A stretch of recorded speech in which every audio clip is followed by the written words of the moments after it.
Hi, everybody. Hope you're staying safe and sound. Today, I wanted to talk about staying within your zone, staying within your sweet spot, and not so much your sweet spot, but if you've done it before, you've done it well, and you've done it a certain way, and it works where it makes customers happy. Don't get outside that line. Stay within your zone. Know what works. For example, I always like to talk about cautionary tale. Not so much a tale, but something that's happened to us and what we've learned and what we could all learn from. And I always like to share so we could learn from it. We do custom PCs in terms of repairs, new builds, so on and so forth. We get from time to time customers from their homes or offices where they have a custom PC. They try to set it up, and we're all for do-it-yourselfers. We love DIY projects and we encourage it. It's a way to learn.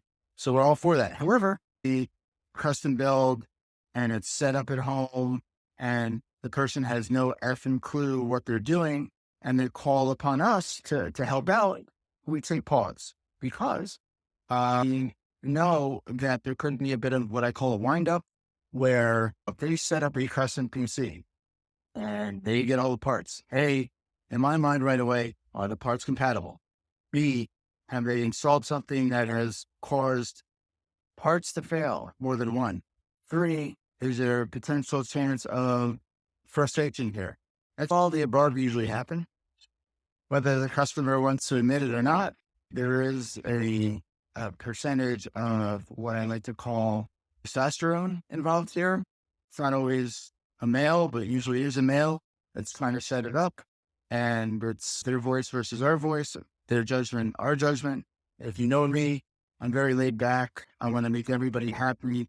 I can care less if I'm right or wrong. I just want to see a smile on somebody's face. I know it sounds cheesy, but that's why we got into this business, to really help people. And that's it, plain and simple. Now, when do you put your foot down in terms of how you can help if you know it's not going to help in the right way? For instance, for custom PCs, just yesterday, we had a customer say, I have a custom PC, I built it, nothing works. And so we were enlisted to come on out. So right away, instead of just sending somebody out, I definitely want to give a disclaimer. And always give the disclaimer if you know that shit could hit the fan, things going to go sideways. In this situation, told the customer, look, we have no clue what we're getting into. You can expect a multi-visit repair or setup here because we really don't know. We don't know if there's one part, two parts, three parts that are affected. So starting off, we get on site after all the disclaimers, customers, hey, it's fine, 2 or 3 visits, whatever. And sure enough, we need more than one visit. Customer's fine with that. I could sense frustration in the customer's voice. So I immediately said, we told you so, in a nice way. And so what do we take away from this? What do we want to think as an action plan going forward?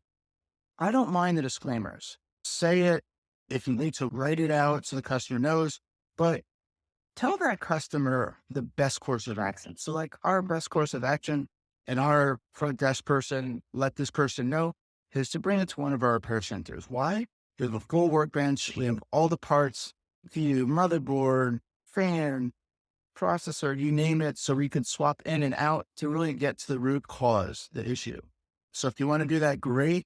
But if it's too big, too heavy, you can't be bothered, you're too busy yourself, we get that. But just understand there's going to be multi-visit repairs. If we're lucky, maybe one visit, but just be prepared. Customer begrudgingly understood, but it was a conversation. It was a conversation that needed to be a follow-up conversation to say, this is what we told you. This is what you can expect. We're going to be coming on out again. Customer understood. We still put out there, if you do want to bring it in, we're happy to check it out. And when you bring it into a repair center, you might be able to install a one flat fee. For us, we install a flat fee of $125 as what we call solutions fee. Meaning, if the customer doesn't want to go ahead with that solution, the fee is $125, you do it on your own. No problem. If you're a big do-it-yourselfer, go for it. Understand.